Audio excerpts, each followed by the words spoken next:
किसी भी माली फैसले से पहले अपनी ज़ाती सूरत हाल को मद्देनजर रखें और माहिर से मशवरा जरूर करें। पैसा कहानी का मकसद लोगों को पैसे के बारे में सोचने, समझने और सवाल करने की तरगीब देना है, न कि फौरी मुनाफे या जमानतशुदा नताइज का वादा करना। ये एक तालीमी चैनल है और पेश किया गया मवाद सिर्फ आगाही के लिए है, माली मशवरा नहीं। क्रेडिट कार्ड देखने में तो ये सिर्फ प्लास्टिक का एक छोटा सा टुकड़ा है ना? लेकिन पाकिस्तान में इसकी अहमियत बहुत बड़ी है।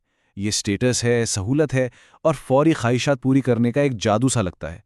मगर क्या हो अगर यही जादू एक ऐसे जाल में तब्दील हो जाए जिससे निकलना नामुमकिन सा लगने लगे। चलें आज इसी जाल के पीछे की हकीकत को देखते हैं। तो सबसे बड़ा सवाल यही उठता है, ये जो बाय नाउ पे लेटर का नारा है, क्या ये वाकई मुफ्त का सौदा है या इसकी कोई ऐसी कीमत भी है जो फौरन नजर नहीं आती? देखें, इस मामले के दो रुख हैं। एक तरफ है वो वादा, चमकदार इश्तिहारात जो फाइनेंशियल आज़ादी और सहूलत का ख्वाब दिखाते हैं, और दूसरी तरफ एक खामोश लेकिन बहुत तकलीफदेह हकीकत, कर्ज का वो बोझ जो इसी माली आज़ादी को जंजीरों में जकड़ लेता है। तो सवाल ये है कि आखिर ये जाल काम करता कैसे है? चलें इस कर्ज के चक्कर को बिल्कुल स्टेप बाय स्टेप समझने की कोशिश करते हैं। कहानी शुरू होती है एक आम सी खरीदारी से, फिर महीने के आखिर में आती है बैंक स्टेटमेंट और उसमें एक छोटा सा बहुत मासूम सा लगने वाला ऑप्शन होता है, मिनिमम पेमेंट। असल खेल यहीं से शुरू होता है। जैसे ही सिर्फ मिनिमम रकम अदा की जाती है, बाकी बची हुई अमाउंट पर फौरन भारी सूद लगना शुरू हो जाता है और नतीजा अगले महीने कर्ज कम होने के बजाय और बढ़ चुका होता है। और बस ये चक्कर चलता रहता है। इस बारे में एक बात कही जाती है कि मिनिमम पेमेंट को एक सहूलत के तौर पर मार्केट किया जाता है, लेकिन असल में यही इस जाल का सेंट्रल इंजन है। जरा सोचिए, ये छोटी सी रकम ही दरअसल कर्ज के पूरे निजाम को चलाने वाला फ्यूल है। तो आखिर ये कम से कम अदायगी है क्या चीज?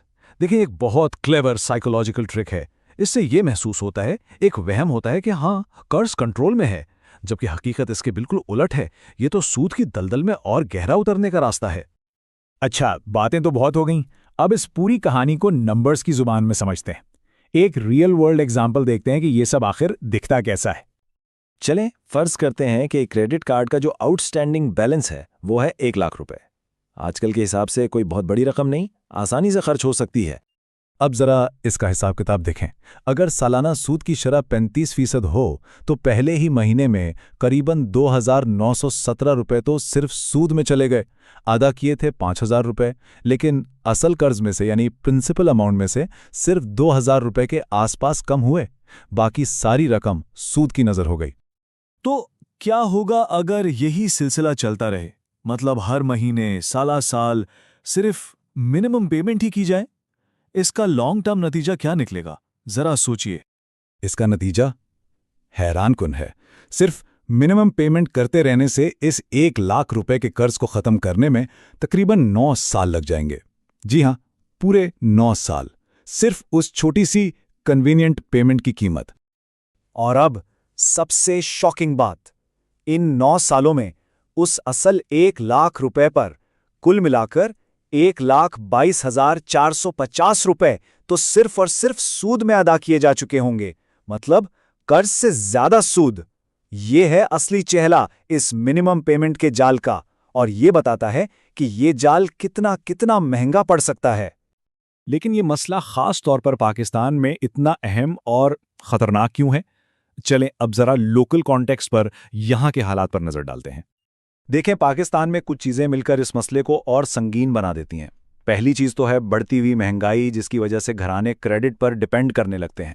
फिर शादियों और त्योहारों पर खर्च करने का एक सोशल प्रेशर भी होता है। इसके अलावा डिजिटल पेमेंट्स का इस्तेमाल तेजी से बढ़ रहा है और फाइनेंशियल लिटरेसी यानी माली मामलात की समझबूझ अभी भी बहुत कम है। ये सब फैक्टर्स मिलकर क्रेडिट कार्ड के कर्ज को एक बहुत बड़े खतरे में बदल देते हैं। लेकिन हर मसले का हल होता है, और अच्छी खबर यह है कि इस जाल से भी निकला जा सकता है। तो अब हम बात करते हैं इससे बचने के प्लान की, कि किस तरह अपना फाइनेंशियल कंट्रोल वापस हासिल किया जा सकता है। अगर कोई इस चक्कर में फंस चुका है तो ये कुछ फौरी इक़दामात हैं जो लिए जा सकते हैं। सबसे पहला काम, नए खर्चों के लिए कार्ड का इस्तेमाल बिल्कुल बंद कर दें। दूसरा, अपने तमाम कर्ज और उनके इंटरेस्ट रेट्स की एक लिस्ट बनाएं, उसे डेट मैप कहते हैं। तीसरा, ये आदत बनाएं कि हमेशा हमेशा मिनिमम पेमेंट से ज्यादा अदा करना है, भले थोड़ा सा ही ज्यादा क्यों ना हो। और चौथा, और बहुत जरूरी, हिम्मत करके अपने बैंक से बात करें, हो सकता है वो कोई बेहतर प्लान दे सकें। अब कर्ज उतारने की दो मशहूर स्ट्रैटेजीज हैं। पहली है डेट एवलॉन्च। इसमें सबसे ज्यादा इंटरेस्ट रेट वाले कर्ज को सबसे पहले टारगेट किया जाता है। इसका फायदा सूद पर सबसे ज्यादा पैसा बचता है। दूसरी है डेट स्नोबॉल। इसमें सबसे छोटी रकम वाले कर्ज को पहले खत्म करते हैं। इसका फायदा, इससे मोटिवेशन मिलती है, एक क्विक विन का एहसास होता है। दोनों ही तरीके आजमूदा हैं। अब इंतखाब इस बात पर है कि कौन सा अप्रोच किसी की साइकोलॉजी को ज्यादा सूट करता है। तो आखिर में सारी बात आती है फाइनेंशियल कंट्रोल वापस हासिल करने पर। अब सवाल ये नहीं कि क्या करना चाहिए, बल्कि सवाल ये है कि आज अभी इसी वक्त माली आज़ादी की तरफ वो कौन सा पहला छोटा सा कदम उठाया जा सकता है। क्योंकि याद रखें, वही छोटा सा कदम कल एक बहुत बड़ी तब्दीली की बुनियाद बन सकता है।